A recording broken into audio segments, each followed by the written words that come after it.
তুমি বিচারটা করো। আমার বন্ধুরা ঢাকাতে বেড়াইতেছে, আয় আম খাইবো দেখে একটা ডিল মারছে আম গাছে। চাস্তো ভাই আয় একটা সর মারছে, কামটা কি ঠিক করছে কও? বন্ধু তোর গ্রামটা অনেক সুন্দর রে। আমার তো মন চাইতো 8-10 দিন থাকি, আমার বার্ষিকটা যদি না খোলা থাকতো তোকে যে অনেক দিন থাকতাম। আরে তোর যে জিনিস ওই কদিন থাক তুই। এই আম গাছ টাকা করে অনেক আম ধরছে তো। কে তুই আম খাবি? হ্যাঁ। তাহলে পার যা।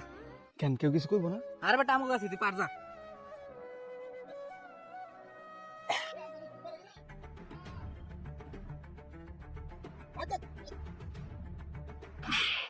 তুই কেনা তুই আমার আম গাছ এটা নষ্ট করলি কেন?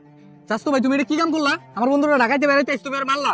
ওইলা আমগো গ্রামের মেহমান, তুমি একটা সামান্য আমের লোক আর গায়ে হাত তুললা। এই তোর মেহমান তোর বাড়িতে রাখবি, তোর মেহমান আমার আম গাছে ডিল মানে কি লিখে? কত বড় সাহস! চাস্তো ভাই তুমি আমার ভাই, তোমার কাছে আর আমার কাছে আলাদা। আলাদা আলাদা তুই আমার কিসের ভাই? তোর আমার বাপে আলাদা করে দিছে না? তোর গ্রামে ইচ্ছে করে দিছে না? তোর আমার গ্রামে ঢুকছিস কি লিখা? তোর কাছে রাস্তার উপরে ঢুকবি না? তোর রাস্তার উপরে ঢুকছিস কি লিখা? ওই ছোট লোকের বাচ্চা, এই 30 মানে তোর না দেই নামি না। বাহ, তোর 30 মিনিট না দেখি আর এ বলো কি হইছে রে? চাচা তুমি তো মুরব্বী মানুষ, তুমি বিষয়টা বুঝবা, তুমি বিচারটা করো। আমার বন্ধুরা ঢাকাতে বেড়াইতেছে, আয় আম খাইবো দেখে একটা ডিল মারছে আম গাছে। চাস্তো ভাই আয় একটা সর মারছে, কামটা কি ঠিক করছে কও? ও তো ঠিকই আছে, তোকে তো জমি জমা যা ছিল ভাগ করে তোকে আলাদা করে দেওয়া হয়েছে, তোরা কেন এসে আমার কাছে ডিল মারলি? চাচা তুমি আমার আপন চাচা হয়ে সামান্য একটা আমের লেগে তুমি আমার এই কথা কইতে পারলা? তোমার তো আমার চাচা কইতেও লজ্জা লাগে। এই তোকে চাচা পরিচয় দেওয়া লাগবে না, শালি সুরে তোকে আলাদা করে দেওয়া হয়েছে না?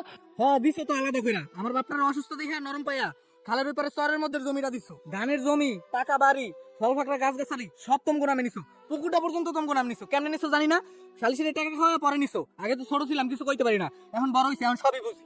শুনো চাচা, এই মাটিতে জন্ম নিছো, এই মাটিতেই মরতে হইব। এই ফল ফাকড়া নিয়া এত অহংকার করা ভালো না, এখনো সময় আছে, ভালো হয়ে যাও, সময় কিন্তু বেশি নাই।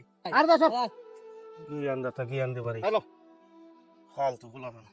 আব্বা তুমি একটা মালিক, তোমার প্রশংসা না করে আর পারি না। কে কেছি কি আছে তুমি বোঝো না? তুমি এই যে সালিশি লোকজন লাখখানিক টাকা খাওয়াইয়া বাজার বাড়ির দোকান, রাস্তার লাগের জমি, গাছ গাছালি, দাদার ভিটে বাড়িটাও তো তুমি তোমার নামে করে নিলা, তোমার ছোট ভাইয়ের চক্রান্ত করে শখের জমি দিয়ে দিলা। এটা কি খালি মাথায় হয়? শোন, জমিদাতের কাছে ভাই বোন চলে না, হইরে দিয়ে গেলাম কইরে খা। আর ওরা জানি রাস্তার টি সীমানা না আসতে পারে, দরকারে দুই সাইডে লাশ হালা লাগে হেলাই দিবি। কে তুমি দেখো না আম গাছের ডিম মাছটা কি করছি? তুমি আইসে না দেখে কি করতাম জানো? আগ তো ভেঙে একবার নদীর উপরে উড়ে দিতাম। চলো চলো।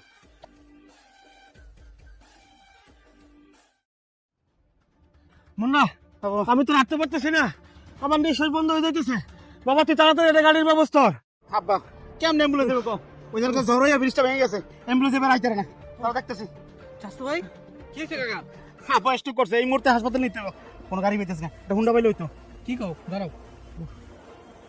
হ্যালো মোবারক, ওই যে আম পারলি না আমার চাস্তো ভাই, ওই বাসার সামনে আয়, জলদি হুন্ডাটা লয়ে আয়। স্বাস্থ্য ভাই, আমরা তোমাদের সাথে কত অন্যায় অত্যাচার করছি, আর সে তুমি আমার আব্বার হাসপাতালের ব্যবস্থা করতে হবে। স্বাস্থ্য ভাই চাস্তো ভাই তোমরা অমানুষ হইতে পারো, আমি তো আর অমানুষ না। হ্যাঁ হলো আমার আপন চাচা, হ্যাঁ বাঁচানো আমার দায়িত্ব কর্তব্য।